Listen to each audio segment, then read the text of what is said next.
Ada benarnya. Sekarang kami dari TV, juga dari diskusi kayak gini, susah banget nyari narasumber yang bersedia membela Jokowi.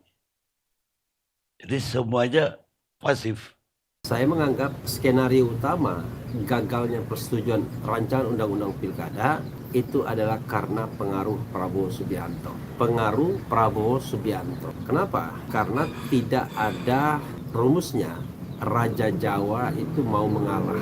Tetapi sekali lagi kelihatannya kubu Prabowo menangkap bahwa ini tidak boleh diteruskan, bahaya. Itu sebuah indikasi sobat era sekalian, kalau Raja Jawa kelihatannya sudah mulai surut kekuasaannya. Fenomena berikutnya yang melemahkan Raja Jawa adalah perilaku putra dan menantunya. Di akhir jabatannya, dia tidak lagi bisa menghindar bahwa mereka adalah keluarga yang bermasalah. Dimulai dari fenomena Kaisang, fenomena Gibran, dan fenomena Bobi Nasution.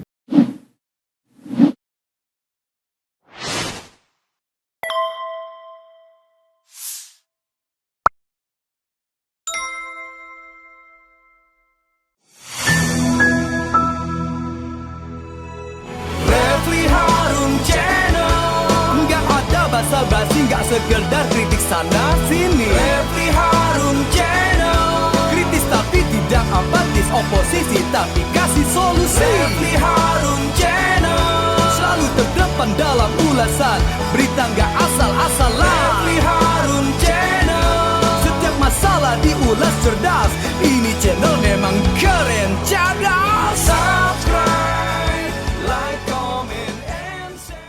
Assalamualaikum warahmatullahi wabarakatuh, sobat RH sekalian.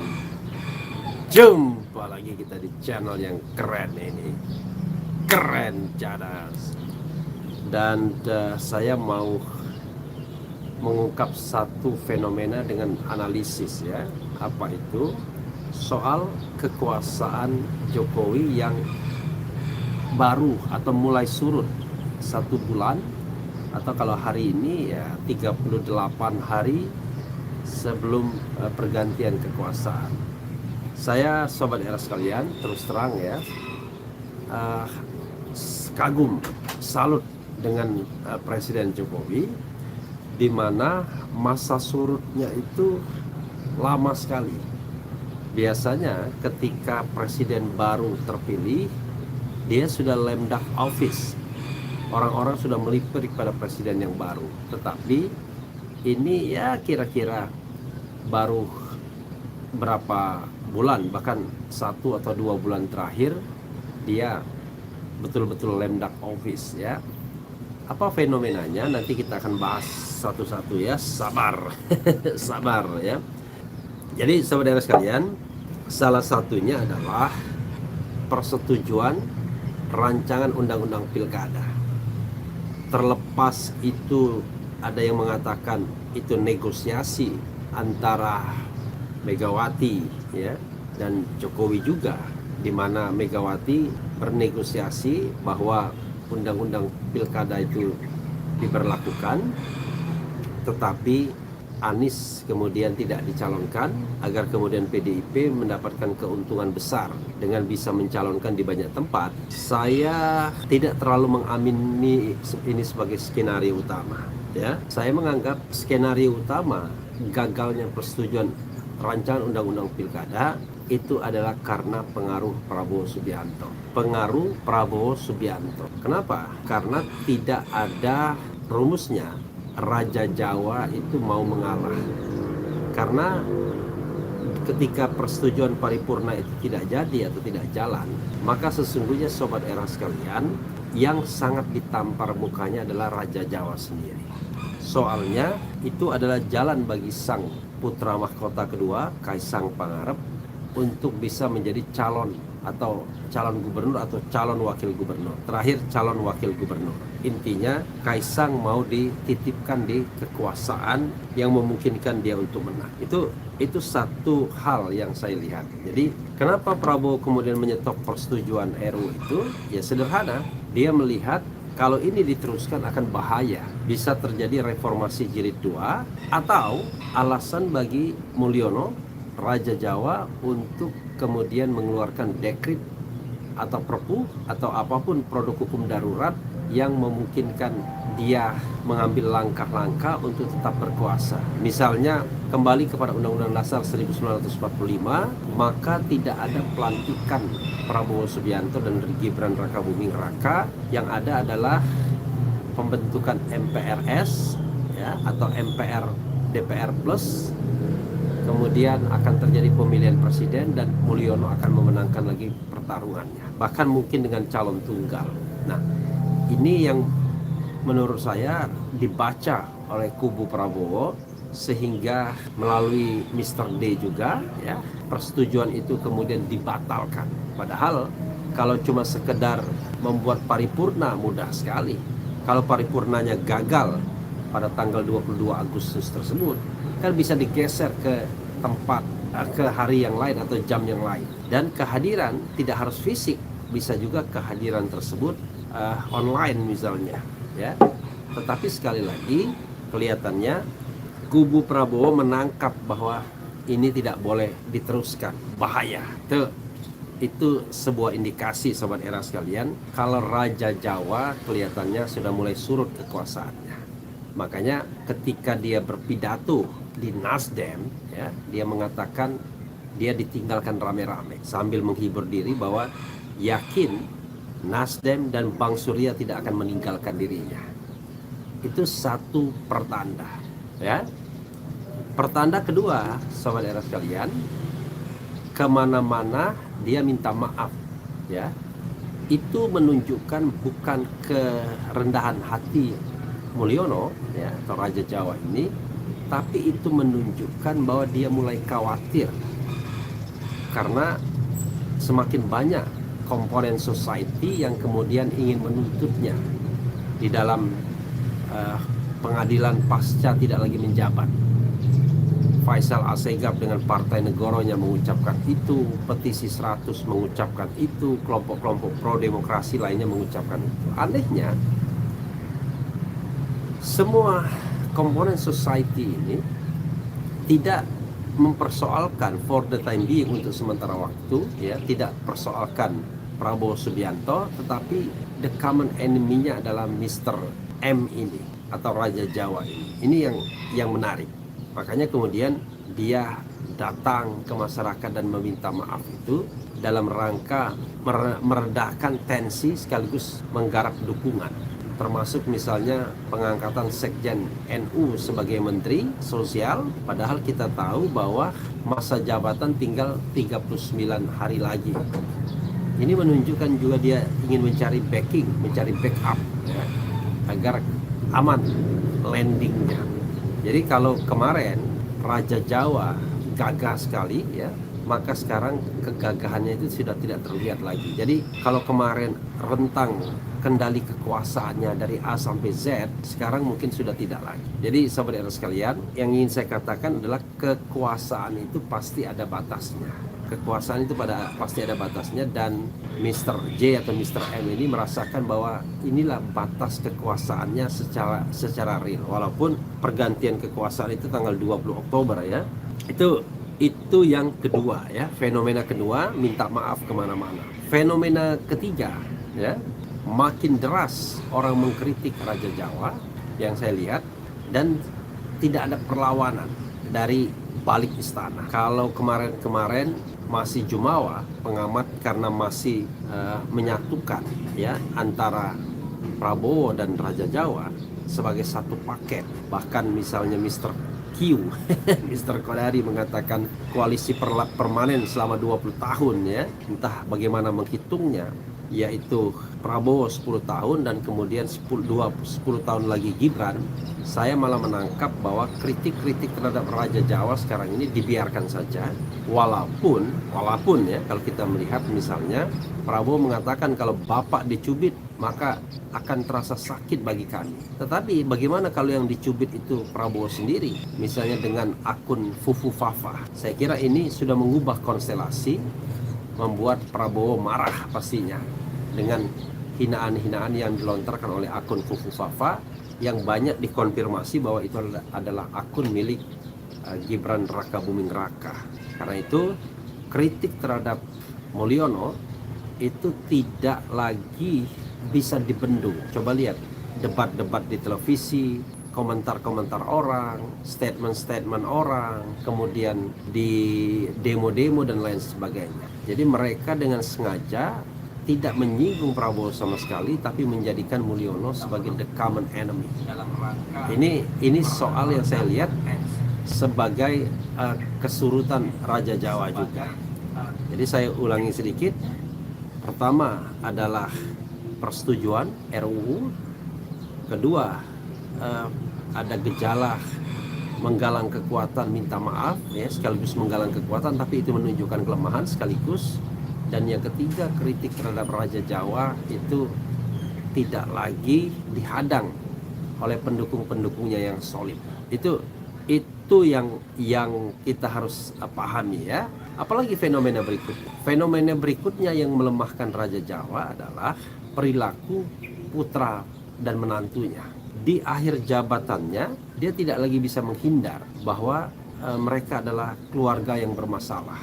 Dimulai dari fenomena Kaisang, fenomena Gibran, dan fenomena Bobi Nasution. Kalau fenomena Bobi Nasution, jelas ya, paling tidak ada 3 hal yang disebut-sebut. Satu, mengenai penggunaan jet pribadi yang konon berasal dari pengusaha di Medan, dan pengusaha tersebut sebenarnya pengusaha hitam, ya. Kemudian yang kedua, disebut-sebut memiliki izin tambang Blok Medan, artinya dia main tambang juga. Dan yang ketiga, disebut-sebut almarhum Faisal Basri terlibat di dalam kasus dugaan ekspor ilegal nikel. Itu 3 hal yang terkait dengan sang menantu. Kemudian hal yang juga terkait dengan putranya sendiri, Kaisang Pangarep, lagi-lagi jet pribadi. Dan jet pribadi ini bukan hanya sekali, bukan hanya perjalanan dari Indonesia ke Amerika Serikat, tapi foto yang beredar itu bukan kondisi ketika hamil Erina Gudononya, tetapi entah kapan. Kalau menurut Roy Suryo, ketika mendarat fotonya atau videonya viral itu bukan ketika Erina hamil, tetapi itu setahun sebelumnya. Diperkirakan pada November 2023 kalau tidak salah, ya. Pada waktu itu Erina Gudono belum hamil. Nah, itu menunjukkan lagi bahwa ini satu kelemahan yang dieksploitasi dan kemudian membuat Raja Jawa makin lemah. Bagaimana Gibran Rakabuming Raka? Gibran lebih gawat lagi, ya. Dia selain soal laten ijazahnya yang tidak jelas, ya, tidak terklarifikasi dengan baik apakah dia benar-benar memenuhi syarat atau tidak. Yang kedua adalah, sobat era sekalian, terkait dengan perkataan Rocky Gerung bahwa setiap Sabtu ada menteri-menteri yang setor kepada Gibran. Setiap Sabtu dia bilang, ya, atau setiap pekan, ya, kalau Rocky menyebutnya Sabtu. Kemudian berikutnya lagi adalah, ya, akun Fufu Fafa. Akun Fufu Fafa ini bahaya sekali karena isinya nggak karu-karuan, ya, ngomong jorok, kemudian menghina dan lain sebagainya, dan itu terkonfirmasi sebagai akun milik Gibran Rakabuming Raka, baik melalui percakapan dengan Andi Arief maupun penelusuran ahli telematika Roy Suryo plus juga ahli IT Ainun Najib. Mereka mengkonfirmasi bahwa akun Fufu Fafa ini adalah akun milik Gibran, dan memang ada upaya untuk menghapus pesan-pesan yang sudah di chat-chat yang sudah dikeluarkan. Jadi sekarang tinggal ada 2100 yang sudah yang sudah dihapus. Pertanyaannya adalah siapa yang menghapusnya? Tidak mungkin kan satu orang, pasti ada pasukan tertentu yang menghapusnya. Jadi ini juga melemahkan Mulyono jadinya, ya. Dukungan terhadap Mulyono yang katanya tingkat kepuasannya 80%, itu makin terlihat bahwa sepertinya itu sesuatu yang katakanlah dimainkan, direkayasa, atau surveinya kemudian ditwist sedemikian rupa sehingga didapatkan hasil demikian. Tetapi kalau kita lihat di lapangan, rasanya tidak sesuai, ya. Berikutnya lagi, saudara sekalian, ya, yang menunjukkan surutnya kekuasaan Raja Jawa tadi keempat, ya. Jadi keempat ini adalah perilaku putra dan menantunya. Yang kelima yang menunjukkan surutnya Raja Jawa tadi, yang keempat terbongkarnya kelakuan menantu dan putranya, karena ini menjadikan kelemahan, ya. Nah, yang kelima, sobat era sekalian, sepertinya Raja Jawa tidak yakin lagi bisa mengendalikan pemilu. Kalau dia yakin mengendalikan pemilu, ya, maka dia akan tetap memaksakan Kaisang untuk menjadi calon. Tetapi pertama, dia tidak bisa lagi mengendalikan MK, oke? Dan ketika dia berusaha mengendalikannya melalui DPR, yaitu perubahan undang-undang, ya, dan rancangan undang-undangnya sudah disetujui di tingkat Paleg, ternyata sobat era sekalian, dia diintervensi dan dia tidak bisa memaksakan diri. Artinya tidak ada lagi keyakinan, tidak ada lagi kekuatan untuk dia menentukan bahwa keluarganya pasti menang di dalam pilkada. Karena kalau dia punya kekuatan, Raja Jawa ini, pasti dia akan memaksakan pasangan Ridwan Kamil Kaisang Pangarep. Tetapi dia gagal mempertahankan basis hukum terhadap Kaisang Pangarep sehingga tidak bisa menjadi wakil gubernur. Padahal skenario kemarin yang dibaca orang adalah Ridwan Kamil Kaisang dicalonkan oleh Kim Plus, kemudian Kim Plus ini ngambil semua partai politik, tentunya tidak ada calon lain kecuali calon independen, maka Kaisang menjadi wakil gubernur. Dan di tengah jalan bisa jadi kemudian Ridwan Kamil dijadikan menteri, ya, mungkin menteri PUPR atau apapun, lalu Kaisang sendiri akhirnya menjadi gubernur. Tetapi yang seperti itu tidak terjadi, ya. Maka ini juga menunjukkan surutnya kekuasaan Raja Jawa, bahwa Raja Jawa tidak lagi bisa menentukan siapa yang ingin menjadi gubernur atau menjadi wakil gubernur. Karena memang Raja Jawa crossing kekuasaannya. Pencalonan memang ketika dia menjadi presiden, tetapi ketika pada saat pemilihan dia bukan lagi menjadi presiden. Nah, ini juga yang menyebabkan kemudian dia tidak begitu yakin bisa menempatkan orang-orangnya. Dan terakhir, ya, saya pakai common sense saja, ini tidak pakai contekan apa yang ada di benak saya. Terakhir, ya, saya lihat sobat era sekalian, kelihatannya Raja Jawa tidak sungguh-sungguh menguasai Golkar. Ya, kemarin kita yakin, bahkan Kodari tertawa-tawa, katanya yang namanya tukang kayu, the carpenter ini bisa nebang pohon beringin. Tetapi setelah pohon beringin ditebang, saya tidak begitu yakin bahwa Raja Jawa menguasai dengan baik Partai Golkar. Indikasinya apa? Indikasinya sampai hari ini kita tidak mendengar,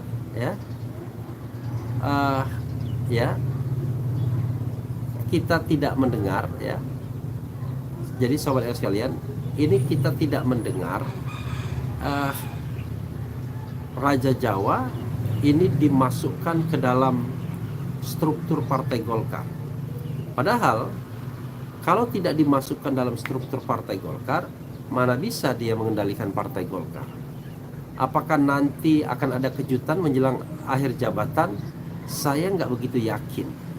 Karena sekarang ini justru Bahlil menurut saya akan jauh lebih tunduk pada istana yang baru ketimbang istana yang lama. Coba misalnya lihat pernyataan dari Ridwan Kamil. Dia mengatakan dia maju ke DKI karena disuruh Prabowo Subianto. Aneh kan? Padahal Prabowo sendiri belum presiden. Yang kedua, Prabowo bukan gubernur, bukan presiden, bukan ketua umum Partai Golkar. Ketua umum Partai Golkar Erlangga dan kemudian digantikan Bahlil. Nah, ini menunjukkan bahwa Ridwan Kamil justru lebih mempertimbangkan Prabowo Subianto ketimbang Raja Jawa. Jadi sebagai surutnya kekuasaan Raja Jawa, angkat topi ya, saya angkat topi. Kenapa? Karena ternyata surutnya kekuasaan Raja Jawa ini hanya 1-2 bulan saja sebelum dia step down. Bahkan ketika 1-2 bulan itu dia masih sempat misalnya dalam tanda kutip take over Partai Golkar, walaupun kemudian di ujung saya mengatakan kelihatannya tidak sungguh-sungguh sempurna taking overnya, terbukti sampai sekarang tidak ada namanya, dan saya meragukan bahwa dia mampu mengendalikan Partai Golkar dengan orang seperti Bahlil ya, yang tentu akan lebih in favor kepada kekuasaan yang baru. Karena bagi Bahlil jauh lebih strategis kalau dia nurut dengan Prabowo ketimbang nurut dengan Raja Jawa. Dan satu lagi sebagai contoh misalnya, Muhaimin Iskandar dan PKB-nya itu selamat karena nurut dengan Prabowo ya, bukan nurut dengan Raja Jawa. Dan pergantian kepengurusan PKB menjadi mulus bukan karena Raja Jawa, tetapi karena Prabowo Subianto melalui Menteri Hukum dan HAM Supratman Andi Aktas. Jadi terakhir ya, saya menduga bahwa Raja Jawa berusaha membujuk Prabowo agar dia menggunakan atau memakai orang-orangnya di dalam pemerintahan. Ya mungkin Pratikno dia akan dorong, kemudian Menteri Dalam Negeri dia akan dorong, kemudian Erick Thohir dia akan dorong dan lain sebagainya. Tapi apakah mereka akan dipakai oleh Prabowo?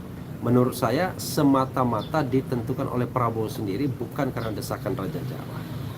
Saya malah berpikir jangan-jangan jauh lebih kuat bargaining positionnya itu LBP ketimbang Raja Jawa. LBP mungkin bisa memaksakan agenda dengan Prabowo karena dia senior dan kemudian barangkali dia berjasa di balik layar kemenangan. We don't know exactly dalam hal ini ya, kita perlu analisis yang lain. Jadi saudara sekalian, itu yang bisa saya lihat ya sebagai sebuah kesurutan Raja Jawa ini. Segera lantik presiden dan wakil presiden yang kompeten, berintegritas dan bermoral, pendidikannya jelas dan tidak bermoral, bejat dan sakit jiwanya. Jadi saudara sekalian, ada kemungkinan ya impeachment terhadap katakanlah ini terhadap Gibran Rakabuming, tetapi itu sangat bergantung kepada Prabowo sendiri. Apalagi Prabowo sudah mulai bermesra-mesraan dengan PDIP. Wah, tambah gawat ya. Bisa dipastikan bahwa posisi Raja Jawa betul-betul akan habis dan ditinggalkan. Jadi sejarah pengkhianatan itu akan terjadi. Raja Jawa mengkhianati Megawati, tapi Megawati akan balas ya, dengan membalas pengkhianatan tersebut dengan beraliansi, berkoalisi dengan Prabowo Subianto. Prabowo lebih suka berkoalisi atau beraliansi dengan Megawati yang punya gerbong ketimbang Raja Jawa yang tidak punya gerbong. Itu hukum dari politik dimanapun di dunia ini. Orang mau berkoalisi dengan orang yang memiliki pengaruh, masih memiliki gerbong ketimbang orang yang sudah tidak lagi punya kekuasaan, tidak lagi punya kekuatan. Dan jangan lupa, ini di pusat yang disorot semua orang. Kalau di daerah barangkali orang yang pensiun itu bisa tetap menjadi raja karena dia menguasai resources. Dan sekarang resources itu kalaupun sekarang dikuasai oleh Raja Jawa bisa akan di take over. Ya, apalagi oleh seorang Prabowo. Tapi apakah Prabowo akan menjadi Raja Jawa jilid 2? Potensinya besar. Tetapi mudah-mudahan kita harap dia menjadi orang yang bisa diandalkan untuk memberesi republik ini. Kalau tidak, ya apa boleh buat? Itulah tragedi hidup kita, ya. dari presiden ke presiden tidak ada yang mampu membereskan republik ini. Mudah-mudahan tidak terjadi begitu. Mudah-mudahan Prabowo orang yang amanah, ya. Mudah-mudahan. Tapi itu saja sobat sekalian, agak panjang juga. Wassalamualaikum warahmatullahi wabarakatuh.